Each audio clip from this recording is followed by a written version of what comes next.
जितने भी शास्त्र वेद के ज्ञान हैं वो यहीं पर आके समाप्त होंगे।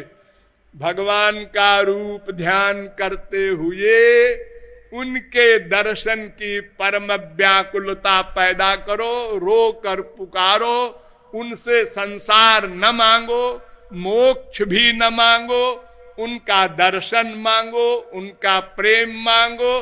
बस ये अंतिम बुद्धिमत्ता, इतना ज्ञान बहुत पर्याप्त है।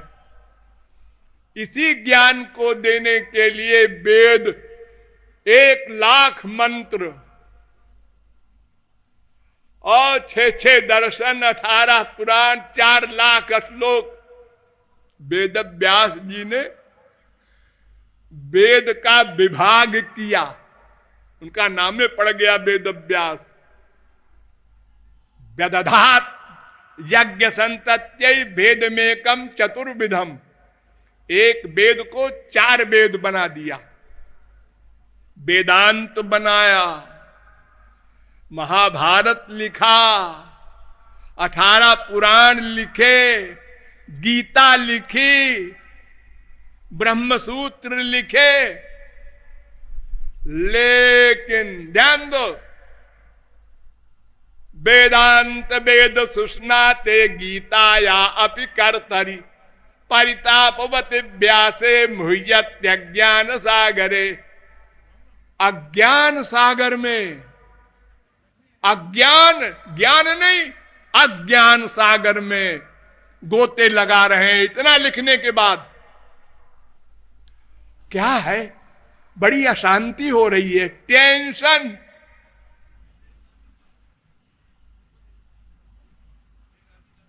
नारद जी आए, नारद जी से पूछा मुझे क्या हो गया है। उन्होंने कहा तुमने जो कुछ लिखा है वो श्री कृष्ण भक्ति पर नहीं लिखा, और तमाम लिखा किम बा भागवता धर्मा, वो नहीं निरूपित किया, इसलिए यह हालत है। अब तुम पहले भक्ति करो, रोकर पुकारो श्री कृष्ण को, फिर उनका दर्शन हो जाए जब, तब भागवत लिखो। तो अपश्यत पुरुषम पूर्वम, उन्होंने भक्ति की, अब भगवान के दर्शन किए, फिर भागवत लिखा, तब लक्ष्य की प्राप्ति हुई। इसलिए मैं बार बार कह रहा हूं कि रूप ध्यान ही साधना है, रूप ध्यान ही उपासना है, मन का लगाना ही भक्ति है, और सब शारीरिक वर्क है, वो भगवान के यहां नोट नहीं होता। अरे हमारी दुनियावी गवर्नमेंट में भी अपराध को मन की मंशा से जोड़ा जाता है।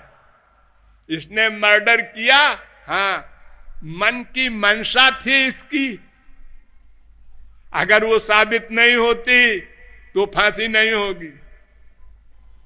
मर्डर करने से फांसी थोड़े हो जाएगी। अरे पुलिस वाले कितने मर्डर करते हैं मजिस्ट्रेट के ऑर्डर पर, चला दो गोली पब्लिक के ऊपर, खुलेआम, चोरी चोरी नहीं।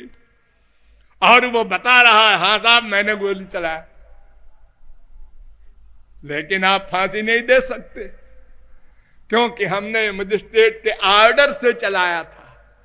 मेरी मंशा नहीं है उसको मारने की, दुश्मनी नहीं है।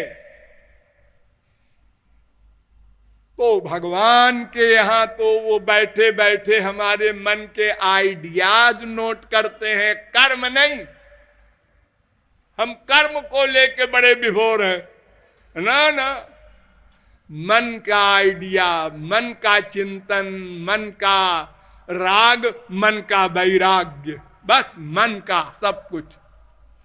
तो रूप ध्यान पूर्वक संकीर्तन करने का अभ्यास आप लोग करें, चाहे अकेले में करें चाहे सामूहिक करें, तो फिर अंतःकरण की शुद्धि होगी। जब अंतःकरण शुद्ध हो जाएगा तब गुरु कृपा होगी, भगवत कृपा होगी, तब दिव्य शक्ति मिलेगी। मन में, आंख में, कान में, नासिका में, रसना में, त्वचा में, तब भगवान को आप इन आंखों से देखेंगे, भगवान के शब्द इन कानों से सुनेंगे, ऐसे नहीं। इसलिए रूप ध्यान पर प्रमुख ध्यान देना है। ये प्रमुख बात समझे रहिए और अभ्यास भी कीजिए। कहीं भी जाइए, बीच बीच में 1 सेकंड को, हाँ हमारे हृदय में बैठे हैं, हाँ बैठे हैं, फिर अपना काम कर रहे हैं, हमारे हृदय में बैठे हैं, हाँ बैठे हैं। ये रियलाइजेशन कीजिए, महसूस कीजिए, बार बार सदा विभोर रहेंगे। मुझे किसकी परवाह है, मेरे हृदय में वो बैठे हैं, और अपराध भी नहीं करेंगे और प्राइवेसी भी खत्म हो जाएगी। जो आप लोग सोचते हैं ना कोई बात किसी के खिलाफ, कोई गलत काम की, वो बंद कर देंगे, अरे वो नोट हो जाएगा। इस प्रकार रूप ध्यान पर विशेष ध्यान देते हुए साधना आप लोग करते रहे। लाडली लाल की